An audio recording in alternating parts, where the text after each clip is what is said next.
Get it, get it, get it, get it, get it. Welcome to another edition of Cajun Classic Cars TV. Today we're in Convent, Louisiana with Jason. And today we're going to talk about what car, Jason? My 1967 Pontiac Tempest Custom. Oh, yeah.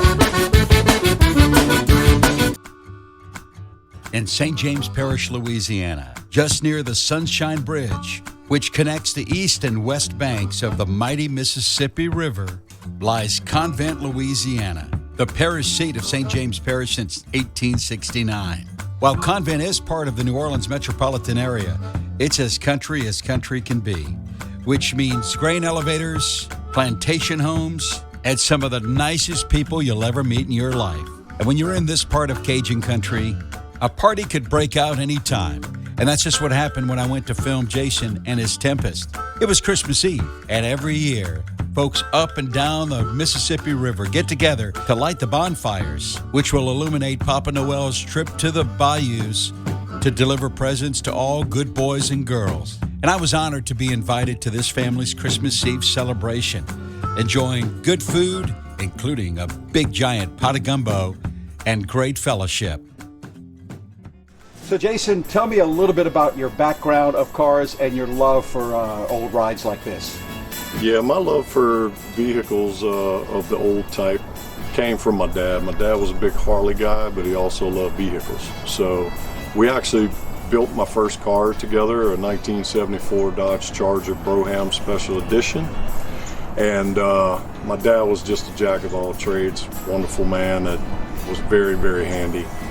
Apparently that got instilled in me. I've always loved cars since a young kid of building models. That was my first, really introduction to cars were the models, and used to really enjoy customizing, putting them together, put my own touch on it. So now we're able to do that. Couldn't afford it then, other than a model, but now we've been able to do it with the real thing. So, Jason, tell me about some of the other cars that you've had in your life. I know you mentioned one that you and your dad built together, but tell me about some of the other rides you've got or had. Yeah, so the very first car we purchased, we never completed. We ended up just kind of flipping it. It was a 66 Dodge Charger. Kicked myself in the butt every day for that, but that was Dad's decision. He bought it, he paid for it. I had no say-so. I've also had a 1973 Dodge Charger with a 446 pack. That was fun. Avocado green with the 3/4 vinyl top, green also, green interior. Now, was it avocado or was it the, I'm going to sound like a geek here, was it the Dodge F8 green? That is correct. Okay, only the original. Okay. Most people know it by the avocado. I only ask because my first car was a 71 Dodge Dart, and it was that ugly same green. color. But you talk about kicking yourself in the rear. When I was a kid, that was the geekiest car in the world. But I'd do anything to have my Dodge Dart back. So I'm with you on that. Same. I've lost so many. I had a 69 Dodge Charger that I let the wife talk me out of getting rid of it. And that's another one that hurts. That was my dream car. But, things happen for a reason. I love this one, so we're good. I've had plenty others. I just cannot remember them all. And your favorite? Is this one we're about to film, or It what? is now because of the reason behind it. Okay, and we'll talk about that here in a little bit on Cajun Classic Cars TV. Steady, lady, steady, steady. You know how I cruise. Bye-bye.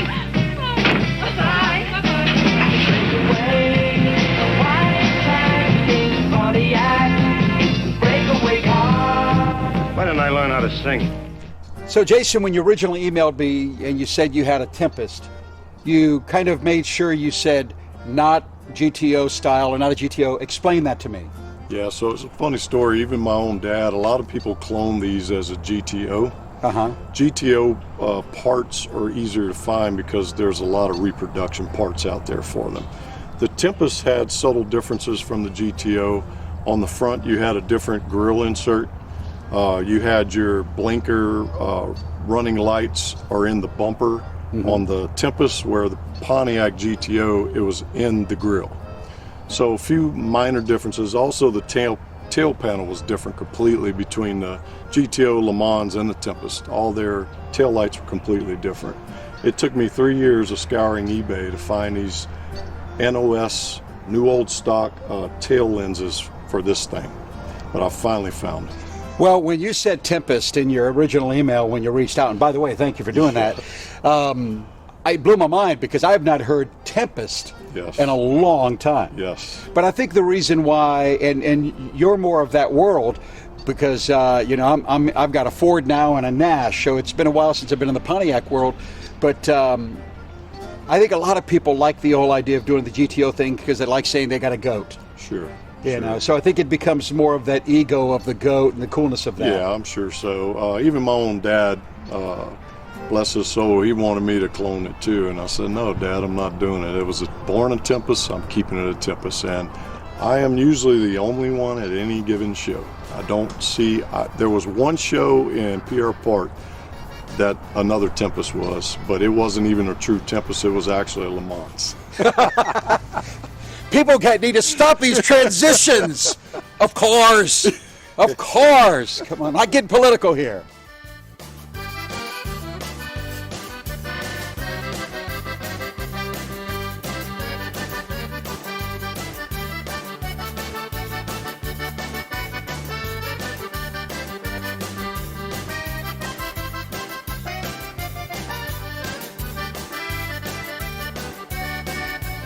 Tell us a little bit about your Pontiac Tempest here, man. So what I tried to do, my design idea for the car before we even started on it was kind of bringing luxury to an old car. And that's the theme that I went with. And I get a lot of compliments, which is very, it makes you feel good after spending the time and all the thought that went into the process. But this top color on the car is a high luxury BMW Sepang bronze. BMW still uses this color today on some of the sportier cars and the SUVs. Really pretty bronze color. It kind of changes in the sun. The lower color is a little hard until you hit it right, but it is a Lexus Starfire Pearl, which Lexus also is still using today on a lot of their vehicles. These wheels, this is the third set of wheels I had to put on the car because I had some rubbing issues up under into this inner fender. Finally got the offset right. These are Vertini wheels, and I've been very, very pleased with them and their customer service. It's been a great dealing with them over the years. Unfortunately, the block was cracked with the original 326 engine, so after a long consideration and talking with the original owner, we ended up going with an LS engine 6.0. Basic rebuild with aluminum intake manifold and a 4-inch air intake. That's the only upgrades on this engine. We did equip it with vintage air, which is really cool because the new Gen 5 and all of that stuff works with the factory controls. Well, you guys know the car better than I do. Tell us a little bit about it. Yeah, so what I know, he could tell you a lot more than what I know about the car as the original owner. What can you tell us mostly about the car, T-Nook? I don't know what you really want to know. When did you get the car? In 1967, in February of 1967. I bought it at Dago Pontiac in Gonzales. How many cars had you had up until that point? I never had a car. That was my first car. You must have been really excited. Oh, yeah, I was excited. You were showing off to all the girls, right? Yeah. So tell me a little bit about your background. What have you done for a living all these years? Well, when I graduated from college, I went to work for Bechtel Corporation when they built the Texaco refinery in Union. I worked there for 16 months and the job ended. And I didn't intend to follow them, so I applied at the St. James Parish School Board for a job, and I taught school for the next 11 years. What do you think about all the modifications of the Tempest now? Great, they look good. It was great meeting T-Nook, the original owner of this 1967 Pontiac Tempest. Although T-Nook retired, he didn't really retire. He's been busy growing some of the best tomatoes in South Louisiana. And if you ever get a chance to meet T-Nuck or anybody in his family, you might be able to talk them out of a bottle of some of their famous hot sauce. But be careful, a little dab will do you. Hey, Brian, let's take a look inside.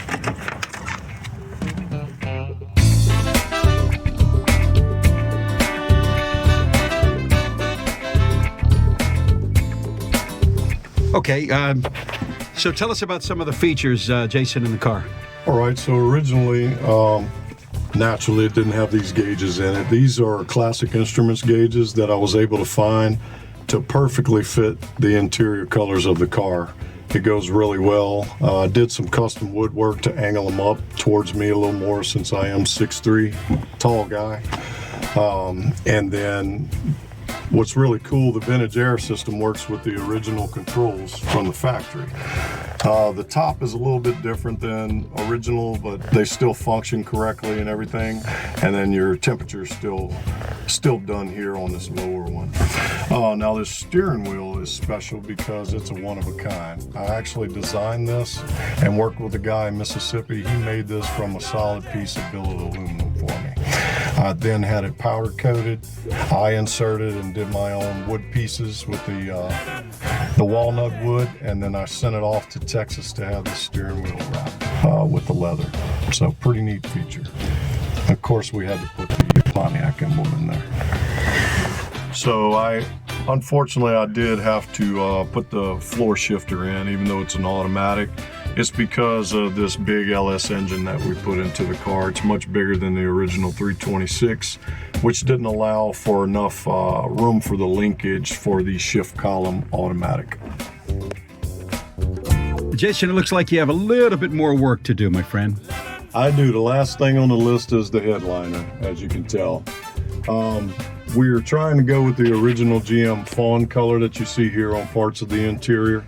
But unfortunately, when I ordered two of them to try different things and came in from two different manufacturers, their fawn is not a fawn. It's more of an almond color. It was too dark and it just didn't blend and look well with the rest of the interior. So I started doing some research. I finally found a great dye that doesn't rub off and the color is appropriate. So now I'm in the search for someone to actually put this headliner in for me. I'm going back with the original style reproduction with the bows or rods. Hey Brian, you ready for cruising in the Tempest? Let's do it.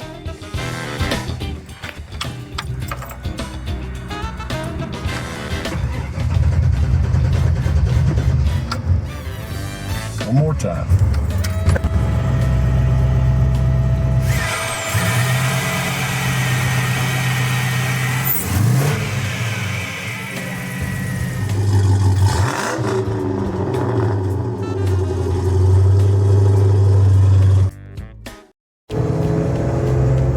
So what's the fastest you've taken it, and what would you assume the top end is? Well, I've never been really a hot rodder as far as speed and burnouts and all that, but I just like to cruise. But I've had it up to about 80, 85 on the highway, interstate, mostly to Biloxi, and she did great. What do you think her top end is with this LS motor in it? The gauge originally from the factory, I matched it. It did. This one goes up to 140. The old one went to 120, I believe, if I remember right. I could be wrong on that. But yeah, not even close.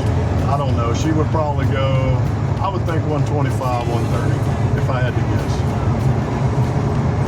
guess. So after you get the headliner, which we talked about, done, what's next on the wish list for the Pontiac Tempest? I like to actually put a coilover suspension on the front just so I can get the ride height, tweak it in, dial it in a little bit better to my liking.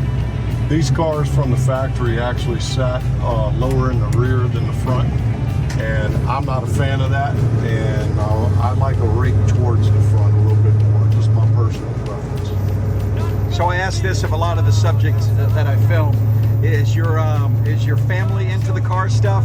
They actually are. My kids love it. My oldest daughter lives about an hour or so away. She hasn't been able to be involved as much as the other two younger siblings, but they love it. They come to the car shows and hang out with us and all that good stuff. So My instructions from Faneuil Rome, we call him T-Nook, is I am supposed to give it to my son next to keep it in the family and keep the lineage going with the Pontiac. Well, if that son doesn't want it, will you adopt me? Because I'm a... We'd have to approve that from T-Nook, but you never know. This dog tonight. You can be the one to teach the old dog new tricks.